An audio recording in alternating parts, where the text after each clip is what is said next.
குடிப்பழக்கத்திலிருந்து விடுபட யோகா உதவுவதாக பாஜக மாநில தலைவர் அண்ணாமலை தெரிவித்துள்ளார். சர்வதேச யோகா தினத்தை முன்னிட்டு கோவை ஈஷா யோகா மையத்தில் ஆதியோகி சிலை முன்பு நடைபெற்ற நிகழ்ச்சியில் அண்ணாமலை மற்றும் பாஜக நிர்வாகிகள் கலந்து கொண்டு யோகா பயிற்சி மேற்கொண்டனர். பின்னர் செய்தியாளர்களிடம் பேசிய பாஜக மாநில தலைவர் அண்ணாமலை, கள்ளக்குறிச்சியில் நடைபெற்ற கள்ளச்சாராய மரணத்தை குறிப்பிட்டு குடிபோதையில் இருந்து விடுபட யோகா பயிற்சி உதவும் என்றும் கூறியுள்ளார். மேலும் தமிழக பள்ளி கல்வித்துறை சார்பில் பாடத்திட்டத்தில் யோகா பயிற்சி வழங்கப்பட வேண்டும் எனவும் வலியுறுத்தியுள்ளார். டாஸ்மாகை பொறுத்தவரை முதலில் 1000 கடைகள் அடக்கப்பட வேண்டும் என கூறிய அவர், படிப்படியாக மதுக்கடைகளை குறைக்க வேண்டும் என்றும் அண்ணாமலை கேட்டுக் கொண்டார்.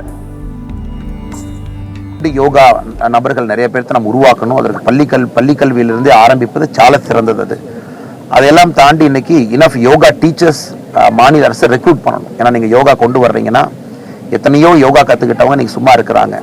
தன்னார்வ குழுக்களாக அவங்க வேலை பார்த்துட்டு இருக்கிறாங்க.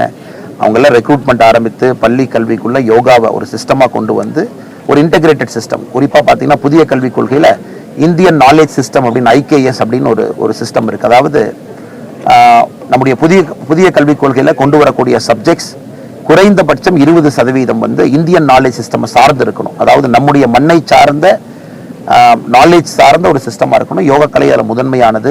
அதனால் நிச்சயமாக பள்ளி கல்வித்துறையில் நம்முடைய மாநில அரசு, அது குறிப்பாக தமிழகம் நமக்கு தெரியும், இந்த மண்ணிலிருந்து தான் பல விஷயம் உருவாச்சு. அதனால் மாண்புமிகு முதலமைச்சர் அவர்கள் ஒரு எடுத்துக்காட்டாக இங்கிருந்து அது யோகாவை கொண்டு வந்து ஒரு கம்பல்சரி சப்ஜெக்டாக கொண்டு வந்தாங்கன்னா அது வந்து ஒரு அற்புதமான ஒரு சமுதாயத்தை உருவாகும். அதனால் தமிழகத்திற்கு கள்ளுக்கடையை திறந்து ஒரு ரெஸ்ட்ரிக்டட் லைசன்ஸ் பிராக்டிஸை கொண்டு வரணும். தெருவுக்கு 5000 கடைகளை வைத்து அதன் மூலமாக ஊக்கப்படுத்துவது சரியில்லை என்பதுதான் நம்முடைய நோக்கம். அதனால் முதல்ல 1000 கடை அடையுங்க, 2 வருஷம் கழிச்சு 1000 கடை அடையுங்க.